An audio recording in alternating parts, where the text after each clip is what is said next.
Good afternoon. My name is David Luberoff. I'm the Deputy Director of the Joint Center for Housing Studies, and I'm thrilled to welcome you today to our second in our series of housing research seminars. This one, could climate change increase the risk of mold in housing? Before I introduce our speakers and our topic, I just want to let you know about three upcoming events that may be of interest to you, and also to encourage you to look at our website and sign up for our newsletter and event announcements. So a week from this Friday, we are hosting and co-sponsoring a half-day symposium starting at 12:30 on In Pursuit of Equitable Development, Lessons from Washington, D.C., Detroit, and Boston. Three panel discussions and then a wrap-up discussion on three really interesting efforts to put the principles of equitable development into practice. Two of them underway, one of them both underway but with some completed projects, featuring practitioners, government officials, community members. It should be really exciting. As part of that event, we are running a virtual student poster session. Applications, so we'll take a break about halfway through and switch from Zoom to Remo, where attendees will have a chance to interact with each other, but also to meet students whose work this summer or last spring touched on themes of equitable development. If you're interested in submitting an application for that, those are due by the end of today. You can find information on our website, or you can email me later today. The following Friday, October 2nd, the next in our housing research seminar series, Maria Atuesta, a PhD candidate in urban planning, who is a current Meyer doctoral fellow here at the Joint Center, will speak about her research on public housing, public aid, and collective reparations in Colombia. Maria's been doing just fascinating research on efforts to rehouse internally displaced people in Colombia, and some of the political and planning issues and tensions that have come up over that. Just a really terrific sort of planning ethnography, and I encourage you to come that. Also on Friday, October 2nd, that afternoon, we're kicking off a 24-hour Hack-A-House Housing Affordability Hackathon. We are co-sponsoring that. It's being run by the Ivory Innovations, which is a research center based in the University of Utah. This is a hackathon co-sponsored by 6 universities, including us, Howard University, UC Berkeley, and a few others, Washington State University. If this is open to students, either as individuals or in teams, or students who want to be put onto a team, go to our website, onto our calendar section, and you can find information about that and many other upcoming events, including a major Dunlop lecture on what architecture can and can't do to address homelessness with Michael Maltzin, who, as many of you know, has worked on several projects for the Skid Row Housing Trust in Los Angeles. But today, we are focusing on some research supported in part through a couple of different Joint Center grants through our Student Research Support Program, focusing on how predicted changes in weather may make wood-framed residential buildings more susceptible to mold. We have actually 3 presenters today. Holly Samuelson, an associate professor of architecture at GSD, who's been leading this research effort for several years. Will be speaking along with Pamela Cabrera, an MDes graduate from 2019, who, when she was at GSD, worked on this project with some funding from the Joint Center. And Sara Tepfer, a current Doctor of Design student at GSD, who is also with Joint Center support, done some work on this. Holly, Pamela, and Sara will talk for about 30-35 minutes. We will take questions. We'll wrap up a little bit after 1, probably about 1:10, 1:05, 1:10. They will take Q&A, which you can submit using the Q&A function. And I'll try and play a little bit of a traffic cop with that. So with that, I'm thrilled to welcome Holly and then Pamela and Sara. Thank you so much, David. Thank you.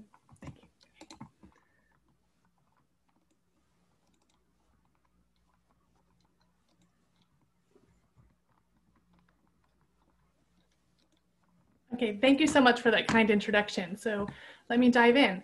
I am going to talk about some background information for our research, and then Pamela is going to talk about our proof of concept research. Sarah's going to talk about our research expanding the scope, and then Sarah and I will talk about some next steps. So some background information. In general, damp homes have been linked in multiple studies to adverse respiratory effects and other health effects. The World Health Organization shows that mold in homes correlated to increased risks of allergies, asthma, respiratory problems, and immunological reactions. Lawrence Berkeley National Laboratory has linked building dampness to increases in health risk, with the effects increasing by 50%. Here's a snippet of a World Health Organization study on the environmental burden of different diseases. And they showed that mold in housing was responsible for the disability adjusted life years of 0 to 14 years for children, and about 55,000 disability adjusted life years in just Europe. They were showing that your risk for asthma if you live in a moldy house increases by 2.4-fold. There was a group of researchers that showed that the annual cost of asthma for hospital visits, lost work, that was specifically attributable to the asthma linked to dampness and mold in buildings was at least $3.5 billion, and that was in 2007. And there's been a number of high-profile closings of courts, schools, and other public facilities recently due to mold. And how this research got started, as so many good things in life do, was from a clipping that my mom sent, along with coupons for diapers, which showed that my former school district and a number of other school districts in the Pittsburgh area could not open on time that year due to mold in a number of buildings. And that got me to thinking that, oh, this could be a problem, and this could be a problem going forward.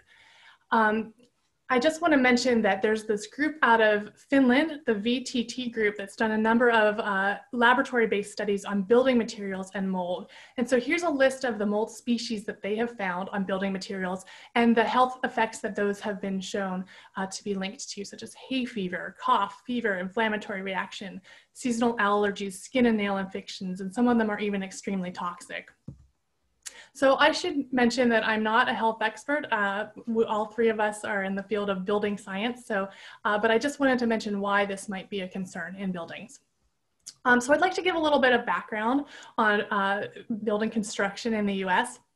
As I'm sure many of you are familiar, we have a tradition of wood-framed buildings with insulation between the stud layers.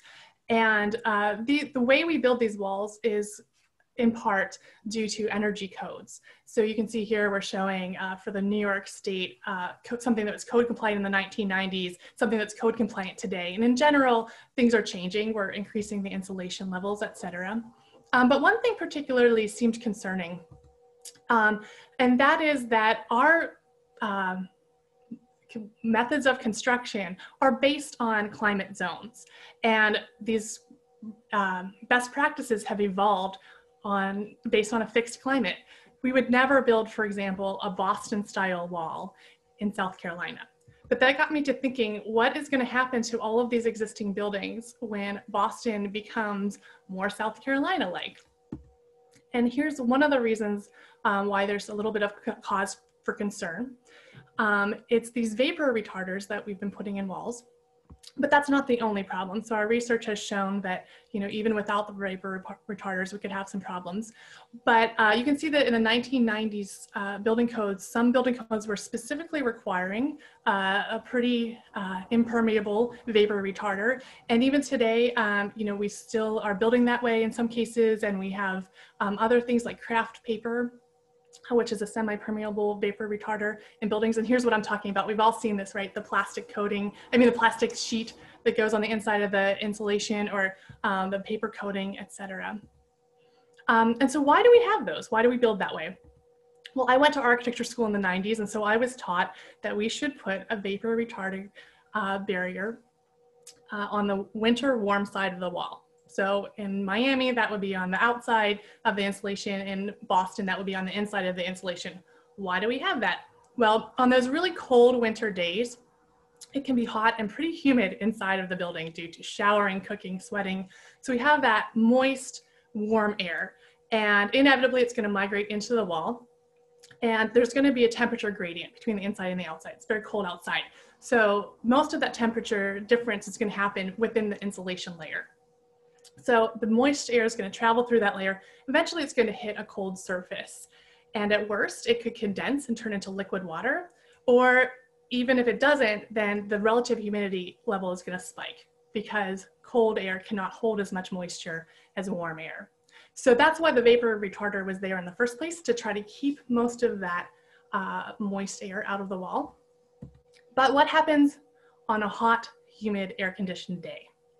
So this time, the hot, humid air is coming from the outside. It's migrating through the wall. Now it's hitting a cold surface, which is more on the inside of the insulation layer. And what happens? It might condense, or at least the relative humidity might really spike in that case. And we hypothesize that this is probably happening already today because our walls in the Northeast have been optimized for these cold conditions. And so it's suboptimal in the summer. We hypothesize that we're probably already getting some condensation in our walls. We might even be getting some microscopic mold. But we assumed that this isn't a problem today because that temperature difference is not that extreme, and because the duration and the season and the number of air conditioning days is short enough that any mold that would start to grow would have a chance to die off in the off season.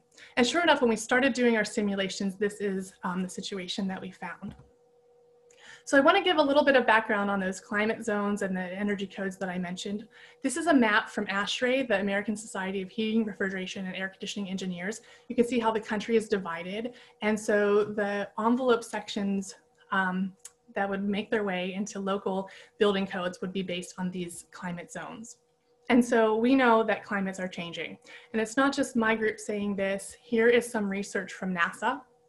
And so you can see on the left is today's ASHRAE climate zone, and on the right are some future predictions.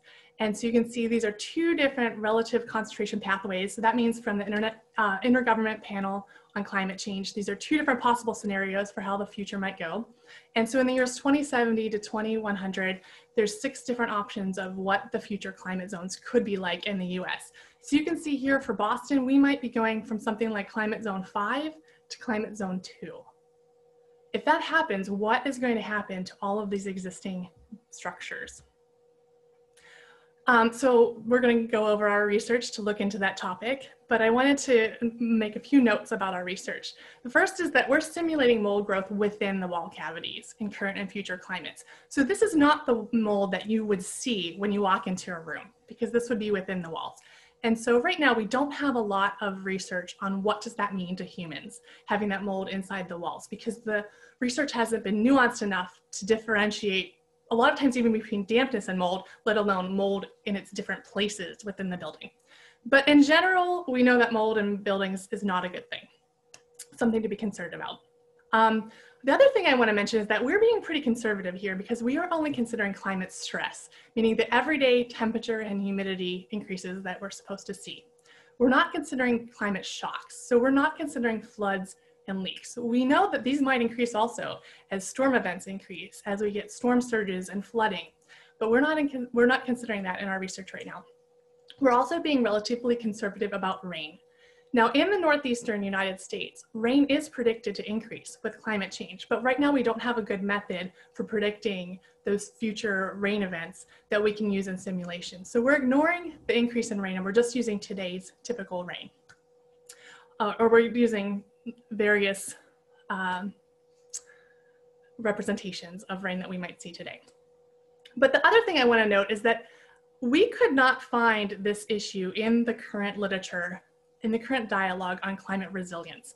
If anyone was talking about mold and climate resilience, which was also very few and far between in terms of research papers, people were talking about maybe mold increase due to floods and leaks, but we could find no one else talking so far about the potential for increased mold due to the change of temperature and humidity. So we think this is an important topic to consider. And now I'm going to hand it over to Pamela to talk about some of our proof of concept research. Thank you.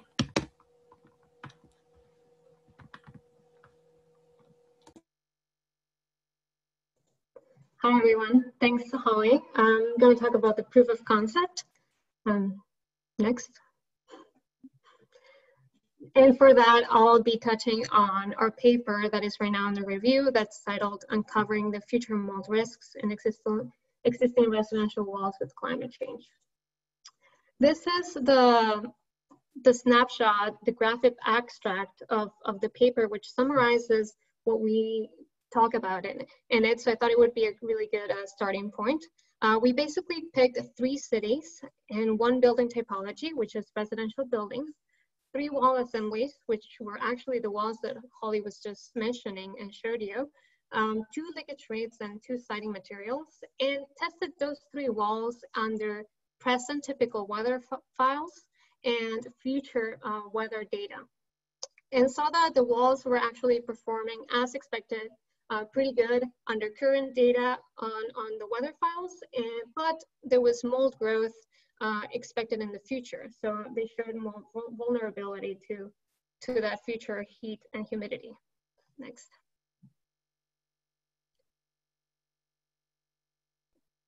So I'm gonna talk to you about my part through the methodology of the paper, which is divided into 4 main steps. And they result in a mold growth index, which defines that vulnerability of mold growth at the cavity of the wall. The first step is to define the case study, the site, the walls, the conditions of that building. The second is to create the future weather data that I'll touch briefly next. And the third is to compute a hygrothermal model. That is a model that not only does heat flux through the wall, but also moisture diffusion through the wall. And the 4th step is to test the mold growth through a computational model in that wall cavity. Next. So we picked the climate zone A4 for the study of the ASHRAE map that Holly just showed you. And this was a really good starting point for us because this climate zone is a mixed humid climate zone where cities like New York, Philadelphia, and DC that we picked have been predominantly driven, the building codes in those cities driven by the winters that are pretty harsh. And even though it's mixed and has some hot summers, it stays, this region of the US stays well above the warm, humid line that is defined by ASHRAE as well. Next.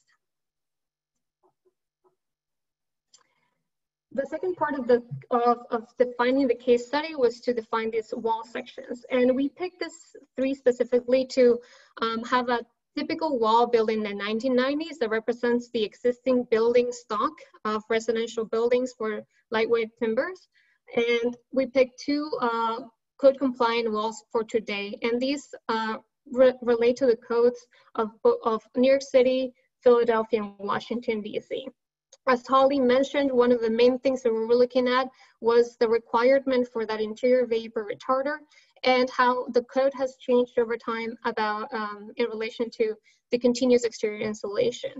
And we were very specific about trying to use the materials that were most commonly found in practice. Next. So the second step was to create this future weather data. And we did this through a tool that's a CC World Weather Generator version 1.9. This was developed by the University of Southampton. And it actually looks at a specific scenario of the Intergovernmental Panel of Climate Change for the 3rd assessment report, which is the A2 model, which is a business as usual scenario. We picked to the year 2080 as a proof of concept here because we expect buildings to last approximately 75 years. And we were looking at building sections that were built today. So that seemed like a pretty good start. Some shortcomings of morphing this data, which is an hourly morphing of the present data to that scenario, was the rain data as Holly mentioned before. Next. So here I'm just showing a comparison of the future and the typical weather data just to show that there was an average increase on temperature of 4 degrees Celsius, which is between 8 and 9 degrees Fahrenheit. But also it's important to know that this increase is not linear, but it actually is dynamic. And the two graphs on the bottom show the delta in temperature, the change in dry bulb temperature, and the delta in dew point temperature, which relates to the absolute humidity in air. And you see that there's a very specific spike in both temperature and humidity during the summer months, which is key to prolonging and accentuating the mold growth during that period. Next. The step 3 was to test the walls that we defined in the hygrothermal model. We used Woofy Pro 6, which is a dynamic software that it's also hourly, and we make sure that to specify each layer within the wall composition. We had 2 leakage rates within our models, one that was standard construction that was defined by the Department of Energy of the US. It's like a typical residential timber wall, exterior timber wall. And the second is a tighter envelope, which is something that is more common nowadays and is trending in the practice of residential envelopes. So one key point here is that our walls were facing north, so we excluded anything related to radiation on the wall. As Holly mentioned, there's no shocks, so everything that it's just the stress of the climate that's happening between the outside and the interior of the building. And we can take specific sensor points within the wall to analyze the humidity and the temperature across it and look specifically at the cavity. Next. The fourth and last step was to do the mold growth model. And here I'm diving a little bit into how it works. This, as Holly said, this was done by the VTT Technical Research Center in Finland. And the main equation of the basis of computation is written here as like the change of mold over time, and it's related to 3 main factors that I color coded: the temperature, the relative humidity, and the species of or characteristics of the material. Because here we're looking specifically at the timber cavity, the structural timber, and it relates to the species of timber, the surface quality, and the coefficients related to the specific Douglas fir timber species that we specified. And the result of the mold growth model is this index from 0 to 6. 0 being no growth, and 6 being a very heavy, tight growth, 100% mold in the surface. 2 key points of the index are the index of 1 and index of 3. The index of 1 being the first instance of mold growth that is detected only microscopically, and the index of 3 being having visual findings with the naked eye and over 50% of coverage. Next. So quickly to touch on the results, I'm going to show you in a little more depth the wall A, which is this wall from the 1990s. It's a 2x4 construction of an R value of 18. And here I show a graph of the typical weather present day results. You see, we have to test at least 3 years as a standard way of seeing if the mold is going to decay or grow, or the trend over time. And you see here that there's basically no mold growth in many of the walls. The only one that spikes a tiny bit is the pine in New York City, but that's only because the initial conditions for all of our models was 80% relative humidity, but that dies quickly over time. Next. In comparison, the future weather for the same wall section showed a consistent mold growth across all models. There was different rates of growth, and you see here that the graph shows a sawtooth trend, and that's because each summer there's a peak on mold growth and that decay over the winter. But in climates like New York City, it only takes a couple years to surpass the mold growth index of 3 and then have a sustained mold growth of 4.5. So all the lines here in blue are New York, the green ones are Philly, and the red and orange tones are the Washington, D.C.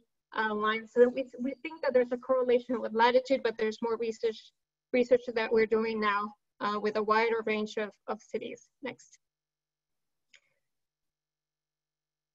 To look at the results for the contemporaneous walls, or like the walls that are code compliant today, also show a mold growth in the future, especially for the walls that are on a tight envelope, non-default leakage, which we think is also another route for further research. Next.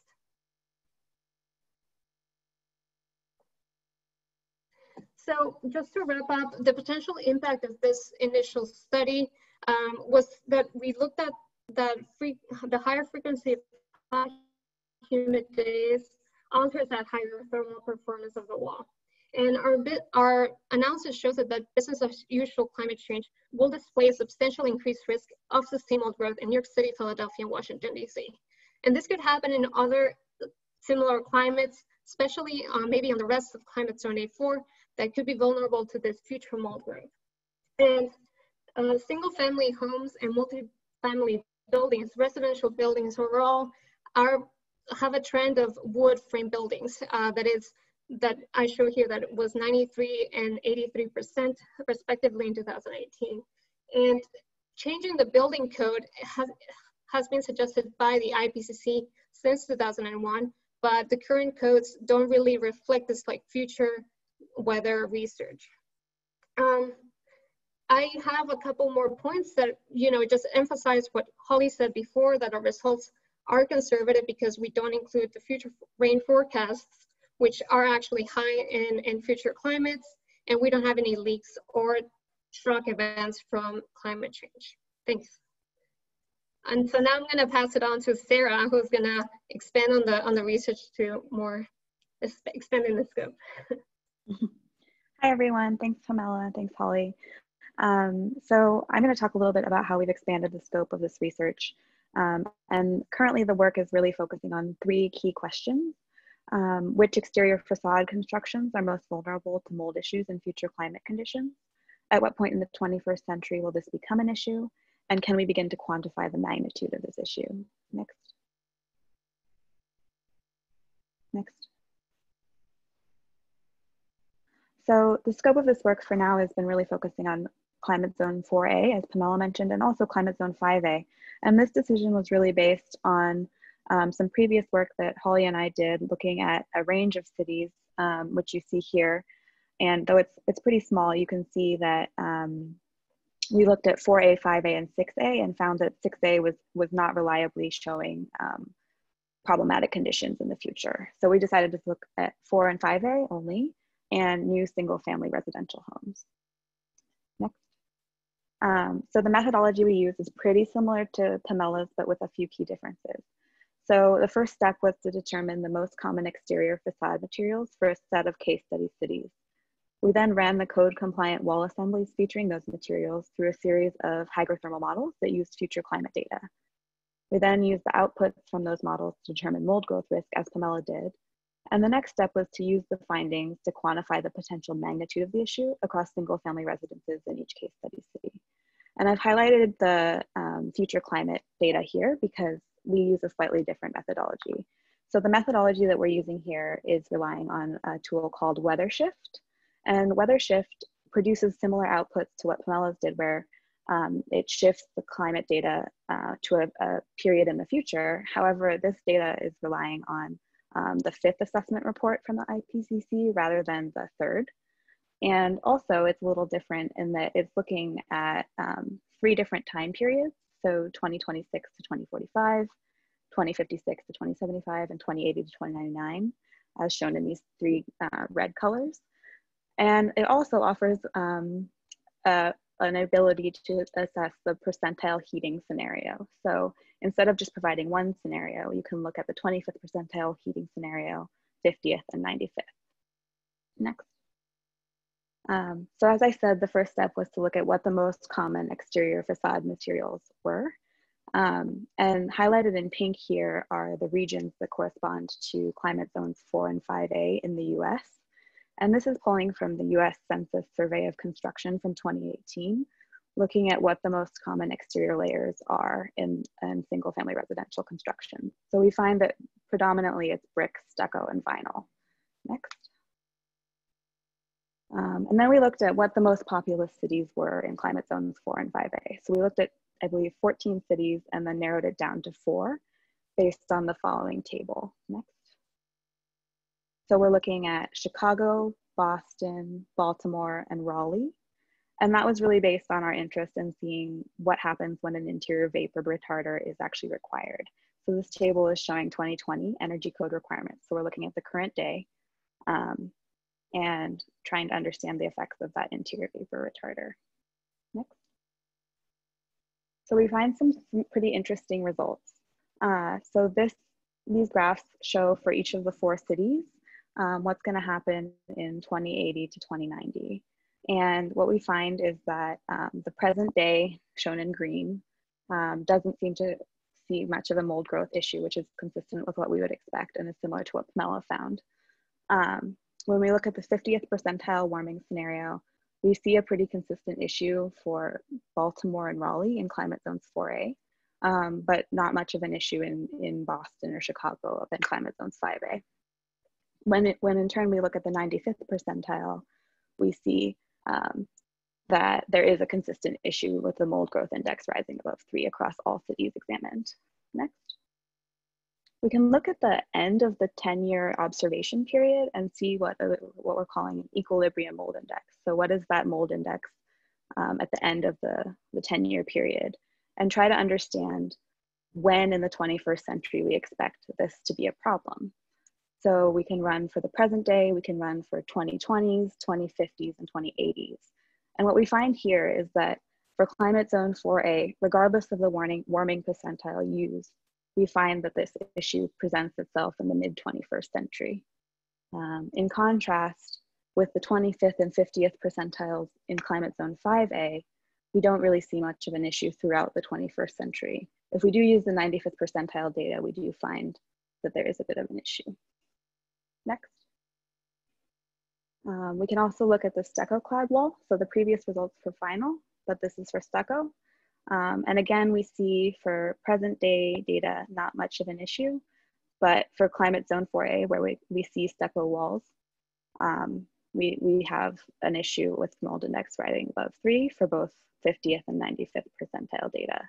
We can again try to understand when in the 21st century this will become an issue. Next. And we see, again, this is presenting itself in the mid-century, regardless of the warming percentile used. Next. Last, we looked at the brick veneer wall. And again, we find that present day is not a problem. It's a little inconsistent with the 50th percentile data, where in Raleigh, we do see a mold index around 2, 2.5. But with the other 2 cities, we don't. But regardless, we don't see a mold index rising above 3 across the cities examined. Next. And it's a little hard to say, but it seems that regardless of the percentile used, we don't see an issue within the 21st century. The next step in our research was next to look at how this impacts new construction and kind of what the magnitude of the issue really is. So these numbers are showing 2019 new single family residential permits for Baltimore, Boston, Chicago, and Raleigh. And what we found in the research that I just showed was that stucco and vinyl are particularly problematic in the mid-century. So what I've done is looked at the percentage of those new residential family permits, single family residential permits, that are going to be stucco and vinyl, and said, okay, those ones are going to be problematic. So we can actually count up how many homes that are built today that will see a problem in the mid-21st century. And when you do that across these 4 cities, you see it's about 17,000 homes. And that might not sound like that big of a number, but when we consider this is a single year and only 4 cities, when we expect this to be a problem across a set of climate zones, it starts to expand in scope. So Pamela showed that this is an issue for 1990s walls. So we know that there's a window between 1990 and 2020 where we have annually a problem. So that 17,000 number expands pretty quickly. Next. So just kind of to wrap up, which exterior facade constructions are most vulnerable to mold issues in the future climate conditions? We find that vinyl and stucco are reaching a mold index at or above 3 for the 95th percentile for both climate zones, and the 50th percentile just for climate zone 4A. And we find that brick is not quite reaching that visual threshold for either climate zone. And as I've said, this will probably become an issue we anticipate based on our research in the middle of the 21st century. And when we try to quantify the magnitude of this issue, we find that this will affect about 17,000 homes built just in 2019 alone.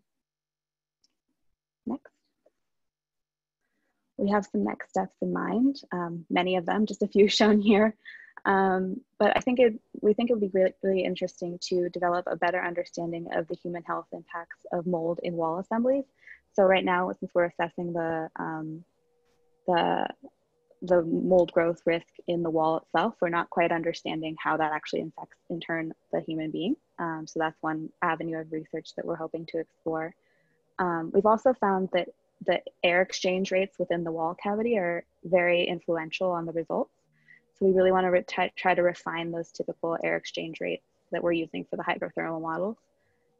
Similarly, for the rain data, we find that to have a pretty strong influence on the results as well. So we want to make sure we're not doing this conservative approach that we've mentioned, but actually morphing the rain and projecting it to the future climate conditions. Last, we're hoping to be able to develop a typical moisture year for a weather file, just kind of tweaking the methods used to develop the typical meteorological year to better suit the needs of our research. And I'll hand it over to Holly for a few more slides. Thanks. So an obvious question is, what do we do about this problem? The first answer would be to update building codes to avoid mandating new construction that's maladaptive to future climates. How do we do that? Well, one thing is to fund more research to continue this work and provide clear roadmaps for retrofits. So we've started working a little bit on this work. And in our preliminary research, it seems that one possible solution may be adding insulation outboard of the stud cavity. And the good news about that is that this is a win-win situation, because adding this continuous layer of insulation outside of the framing is also a great way to insulate buildings. So we can reduce our greenhouse gas emissions through heating and cooling our buildings. And that can be one way that we've seen to maybe reduce the mold as well. And I'm sure there are other ways to tackle this problem as well. And that's a next step for us. So thank you very much for your attention. And we would love to open it up for questions now if you have any.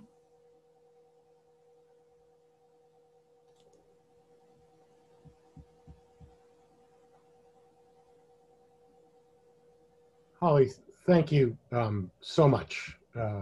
Fascinating Thank you. Presentation. We've had a couple questions coming in on the Q&A, and I certainly have a couple. Let me start with a question from Robin Seidel, which said that they're surprised that in Boston you were only considering vinyl when wood is the typical siding material, and just wondering if you could talk a little bit about where does wood fit into this, some of these calculations?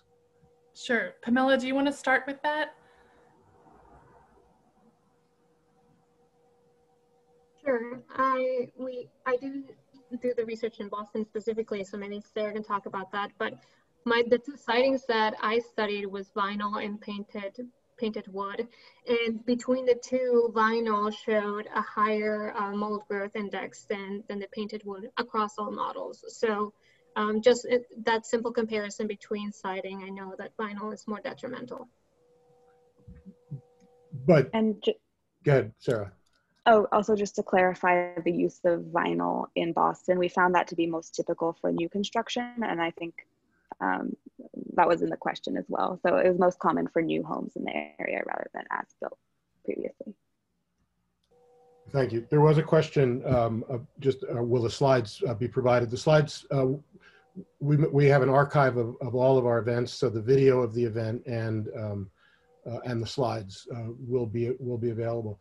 Can you talk a little bit about the impact of ventilation? I think you started to touch on this in the end, but mechanical ventilation, how that might affect some of the findings.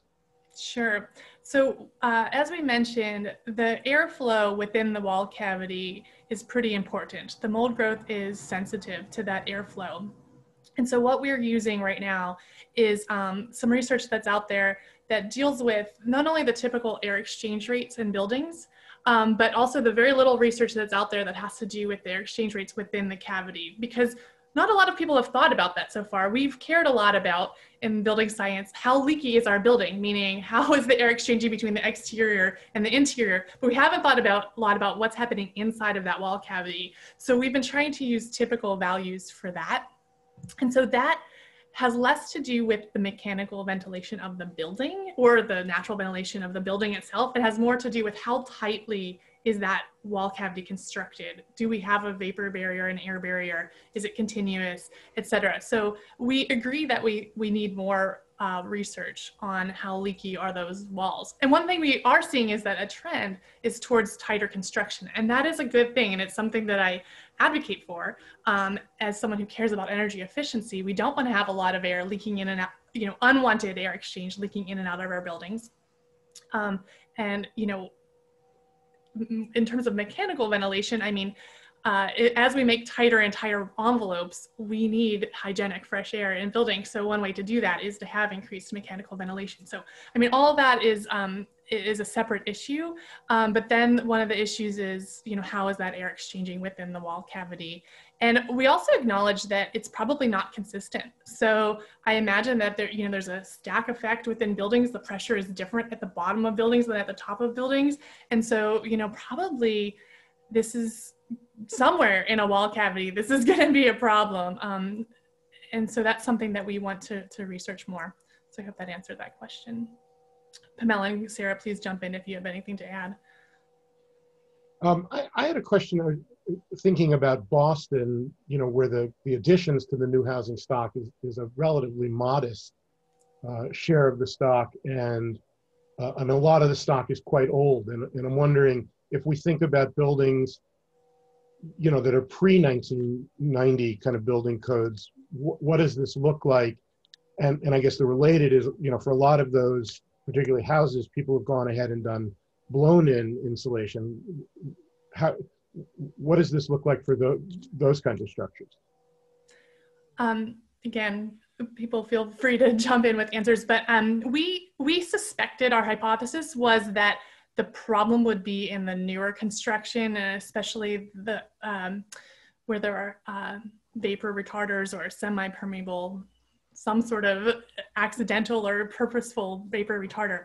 So we didn't study too much the historic homes, and part of that is because we didn't expect there to be that much of a problem. So, where you have the blown-in insulation, which is a typical retrofit technique, right? So if you have a home, it was built long ago before we had insulation, easy way to retrofit that rather than to rip off all that plaster is to kind of drill a hole in each wall cavity or take off a shingle or something from the outside and to blow in, for example, cellulose insulation. So in that case, one thing is that there's oftentimes a lot of leakage in those walls. So there's a lot of air leakage, which means that there can be a drying potential if moisture gets in there. And there's nothing to kind of trap that moisture. It can kind of diffuse in both directions out of those walls. So that's one of the reasons we didn't concentrate on the older walls so much. There's probably a moment though that, I don't know that 1990 is the exact number where suddenly we have a problem. We didn't really study 1980s walls. So there could be more problematic wall constructions out there. Yeah, I agree, Holly. I think the key point is that if you have a breathable wall that can dry off either to the air outside or the air inside, if you have mechanically cooled air that's going to be dehumidified, then you don't have a problem of trapping the moisture. And something that's important to note is that you don't need condensation for mold, right? You need 80% relative humidity, even as low as I think 5 or 8 degrees Celsius, or 30 or 40 degrees Fahrenheit. So it could be pretty cold, but as long as there's constant 80% humidity, that could grow mold. So it's about how breathable the cavity is to drying off, either whichever side you want it to dry it off. There's a couple of questions that all have to do with some particular aspects of buildings, and let me see if I can do justice to them as one question, which was, what's the impact of windows, particularly, I guess, high performance windows?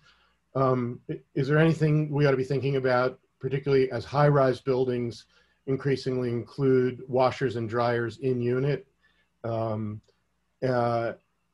what was, and the third was around the idea about particularly stringent certifications for things like passive houses, where folks are advocating for extremely tight construction. So I'm going to bundle those together and let you pick and choose however you want from them.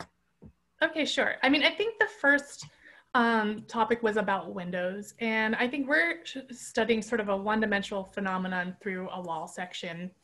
So, so the presence or absence of windows wouldn't affect our research very much, but the problem that we're dealing with is driven by air conditioning. So if there's not an air conditioner running, then we're not seeing this mold growth that we're talking about today.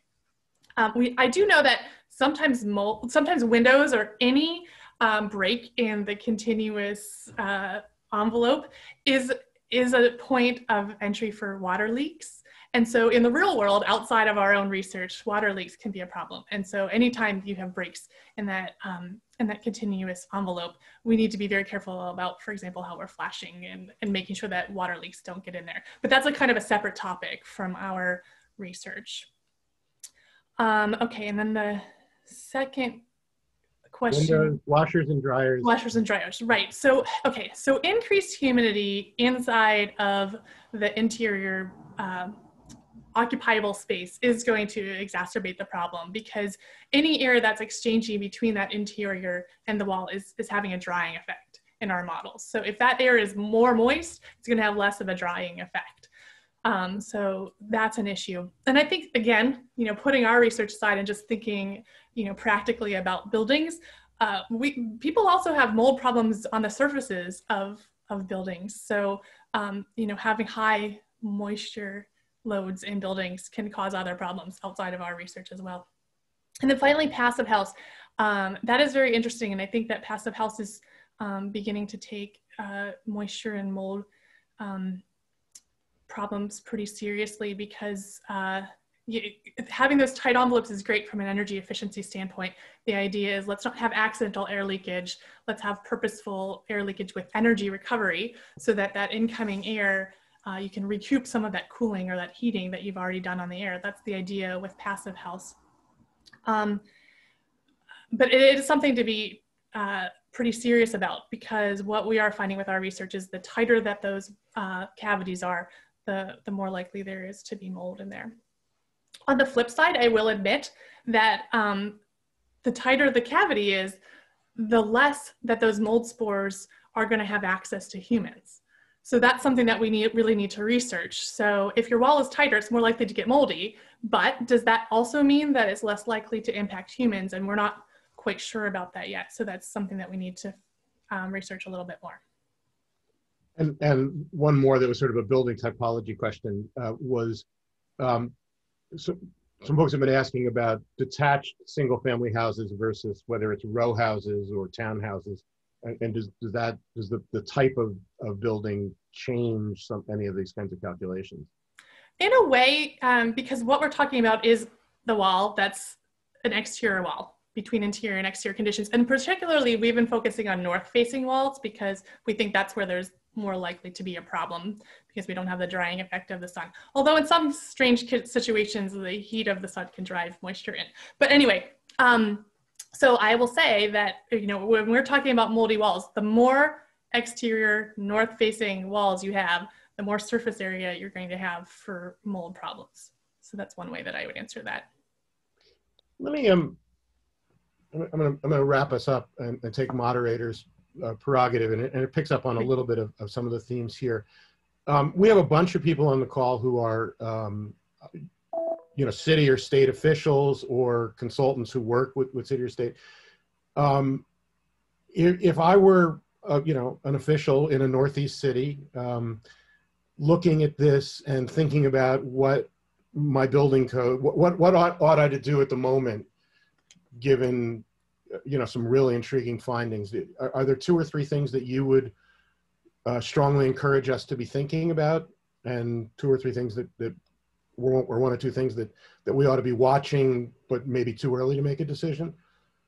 I think watching is the key question. I was on a phone call the other day with someone from a housing authority who said, oh, it's interesting that you mentioned this because we noticed this. When we added air conditioning to our units that didn't have air conditioning before, there seemed to be a mold problem, and we hadn't seen that before the air conditioning was added. And so I'm not saying that this is, exactly the problem that I'm talking about, but that was really interesting feedback. We don't have the budget right now to do real world testing, although that's, on our wish list. But I think, looking out for this, because we also know that weather is variable. And so when we're talking about climate, we're talking about trends. So when we have, like in Pittsburgh in the schools, like I mentioned, when you have a particularly humid, particularly moist, particularly hot summer, you might start to smell something or notice something, and that would be the first indicator that maybe this is going to be a problem. And if it's a one-time thing, it would have time potentially to dry out. But as our climates shift, the problem is going to be when we don't have time to dry out between seasons and it becomes a constant. So I think there might be clues ahead of time. It's interesting though, because on our paper that we're currently working on, we've done some modeling on retrofits. And, there is some benefit to figuring this out early, because once you have mold in a wall, it's very hard to get rid of. You saw that image at the beginning of the slide deck where someone had to, rip out and remove all the insulation and clean it out. And then of course you need to change the structure so that the wall's not going to continue to build up moisture in there. But I mean, the one thing is I would be very careful in extra tight construction. And that's not to say don't do it. There's other benefits to that, but it's something to be aware of. And the continuous exterior insulation, so that insulation layer outside of the stud cavity, seems to help. So if I were on the fence trying to make decisions about a new construction project, maybe this would push me a little bit towards, yeah, let's put the extra insulation on the outside of the cavity, or let's move all the insulation to the outside of the cavity, because that has energy benefits as well as mold benefits. Pamela or Sara, good. Oh, I would add that it is important to do this research and incorporate it into the building code. I understand that we still have a lot of stuff to keep going with the research, even just among ourselves. But considering that the walls that are being constructed today are not going to be, are not going to perform the way that they were intended in the future, we need to understand that, and they could be maladaptive to climate change. Sea level rise is pretty active on codes, and like people actually, there's whole plans about what to do about storm surge, but there's no plans about just the stress of temperature humidity. And I would just encourage the city officials to maybe consider this as a more imminent problem, and just try to be part of the research to change the codes to anticipate problems. Apart from the tighter envelopes and the construction and the layering of this, and maybe trapping the moisture in the wall, as Holly said, is a lot about the temperature difference between the interior and the outside. So if there's a more wide range of comfort that you can take, or there's more incentive to natural ventilation, then that temperature difference is not going to be as drastic. So that's another thing to also consider. Well, this is, I was really struck in the presentation when you talked about this. Is as soon as you start to explain it, it's like, well, of course this is an issue, and then the fact that it's really one that's only starting to get attention. There's some in the Q&A. There are a couple cities. Pierce Cambridge is already starting to think about this, but it's something that clearly merits attention. We're thrilled that we've been able to provide some help for it. We're thrilled that this work is continuing. And we're thrilled too. Thank you. And we look forward to continuing as you come up with new findings to bring you back. Reminder to folks that this is part of an ongoing series of Joint Center events.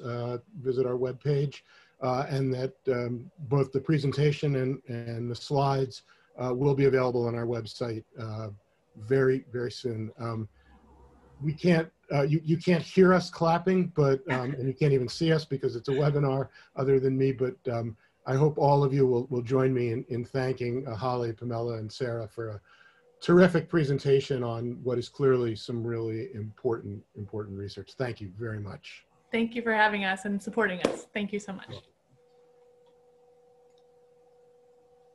Thank you.